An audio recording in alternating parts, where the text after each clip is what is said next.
ধুয়ে পরিষ্কার করে নিয়েছি। এতে নুন,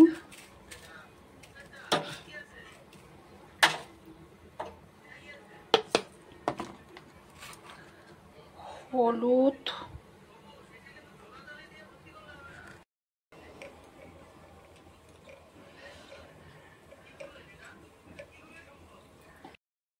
ম্যারিনেট করে রাখি। তেলটা তো তখন গরম হোক।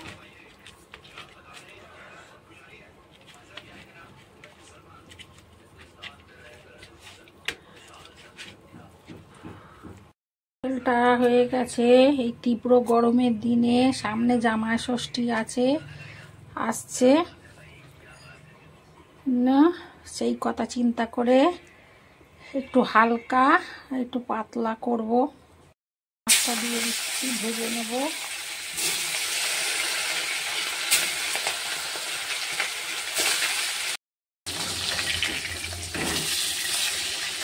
খুব কড়া করে ভাজবো না, মাছের স্বাদটা চলে যাবে।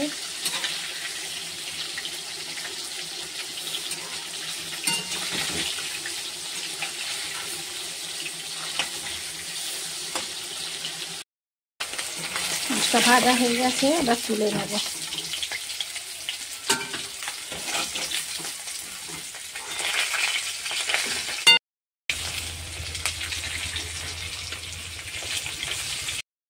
মাছটা ভাজা হয়ে গেছে, তুলে নেব।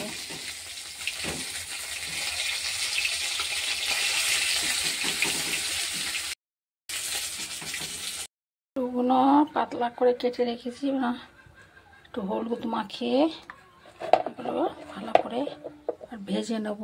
ওই ভেজে নেব। একটা পেঁয়াজ, একটা টমেটো,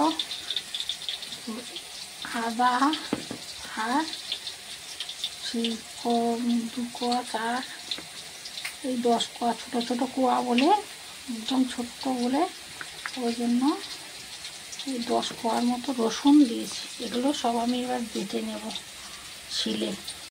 এগুলো ভাজা হয়ে গেছে, এবার আমি তুলে নেব।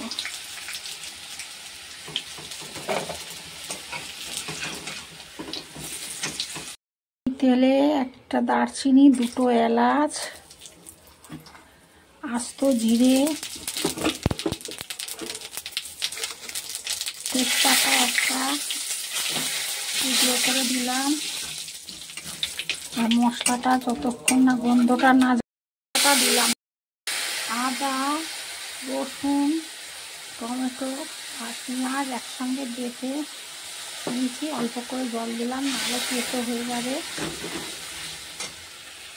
সব 1 চামচ করে নিয়েছি। হলুদ 1 চামচ, কাশ্মীরি লঙ্কার গুঁড়ো, এমনি লঙ্কার গুঁড়ো, ধনের গুঁড়ো, জিরের গুঁড়ো, নুন।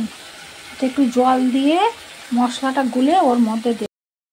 একটু জল দিলাম। এই তীব্র গরমে সামনে জামাই ষষ্ঠী আসছে, জন্য হালকা করে করব।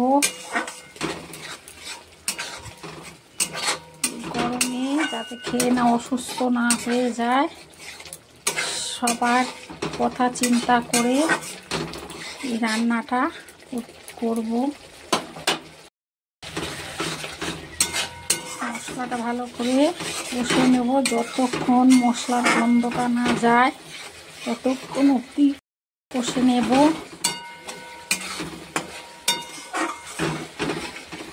সামান্য একটু করে গরম জল দেব, যাতে তলাটা না ধরে না যায়।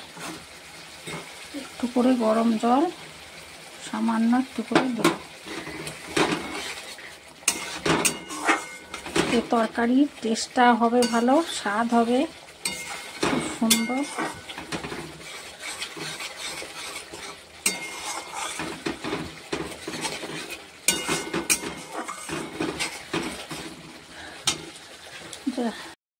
চ্যানেলটাকে সাবস্ক্রাইব করেছেন তাদের অসংখ্য ধন্যবাদ। বন্ধুরা আমার পাশে থাকবেন, কমেন্ট করবেন আর আমার চ্যানেলটাকে লাইক করবেন। দেখছেন এখনো আমার চ্যানেলটাকে সাবস্ক্রাইব করেননি, তারা আমার চ্যানেলটাকে সাবস্ক্রাইব করবেন। তেল বেরিয়ে গেছে, দেখুন এটাকে অল্প অল্প করে সামান্য অল্প একটু করে জল দিতে হবে। আর কষলে যে তরকারির স্বাদটা অন্যরকম হবে। মশলার গন্ধটা চলে গেছে, তেল বেরিয়ে গেছে। আমি এতে গরম জল করে রেখেছি, মধ্যে দেব। ঘন করব না, পাতলা করব এই তীব্র গরমে।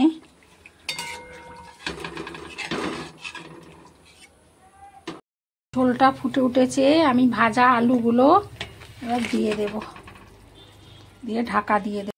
আলুটা সিদ্ধ হয়ে গেছে, এবার আমি ভাজা মাছগুলো দিয়ে দেবো একটা করে।